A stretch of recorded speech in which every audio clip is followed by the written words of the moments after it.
যুক্তরাষ্ট্রের পররাষ্ট্র দপ্তরের মুখপাত্র ট্যামি ব্রুচের প্রেস ব্রিফিংয়ে বাংলাদেশ সম্পর্কে আলোচনা হয়েছে। বুধবার ব্রিফিং চলাকালে 19 মার্চ সাংবাদিকরা বাংলাদেশ ইসলামিক চরমপন্থা ও খিলাফত প্রতিষ্ঠার বিষয়ে উদ্বেগ প্রকাশ করেন। তবে বাংলাদেশ সরকারের পক্ষ থেকে এই অভিযোগগুলোকে ভিত্তিহীন ও ক্ষতিকারক বলে নিন্দা জানানো হয়েছে।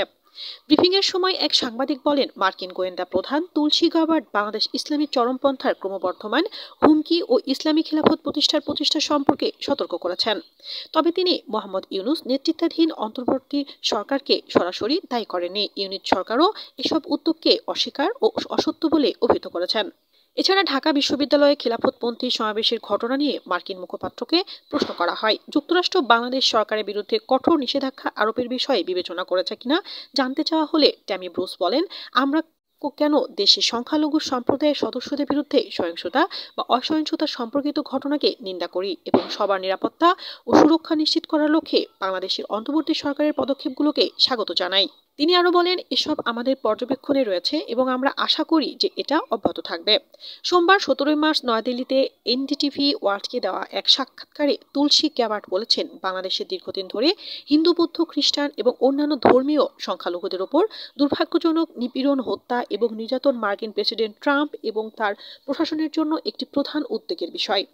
বাংলাদেশে উগ্রবাদ ও সন্ত্রাসবাদের উত্থান সম্পর্কে তিনি বলেন, ডোনাল্ড ট্রাম্পের নেতৃত্বে নতুন মন্ত্রিসভা বাংলাদেশের অন্তর্বর্তী সরকারের সঙ্গে আলোচনা শুরু করেছে। প্রেসিডেন্ট ট্রাম্পের নতুন মন্ত্রিসভার সদস্য এবং বাংলাদেশ সরকারের মধ্যে আলোচনা শুরু হয়েছে।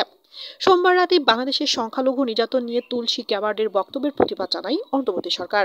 এক বিবৃতিতে সরকার বলেছে, আমরা গভীর উদ্বেগ এবং হতাশার সঙ্গে তুলসী গ্যাবার্ডের বক্তব্য লক্ষ্য করেছি, যেখানে তিনি বাংলাদেশের ধর্মীয় সংখ্যালঘুদের নিপীড়ন ও হত্যা করা হচ্ছে বলে অভিযোগ করে বলেছেন, ইসলামপন্থী সন্ত্রাসীবাদের হুমকি এবং বিভিন্ন সন্ত্রাসী গোষ্ঠীর বৈশ্বিক তৎপরতা একই আদর্শ ও লক্ষ্য দ্বারা পরিচালিত হয়।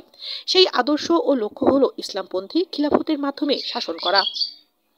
তুলসী গ্যাবার্ডের এই মন্তব্য বিভ্রান্তিকর এবং বাংলাদেশের ভাবমূর্তি ও সুনামের জন্য ক্ষতিকর উল্লেখ করে অন্তর্বর্তী সরকার আরও বলেছেন, বাংলাদেশ ঐতিহ্যগতভাবে শান্তিপূর্ণ ও অন্তর্ভুক্তিমূলক ইসলাম চর্চার জন্য সুপরিচিত এবং চরমপন্থা ও সন্ত্রাসবাদের বিরুদ্ধে লড়াইয়ে অসাধারণ অগ্রগতি অর্জন করেছে।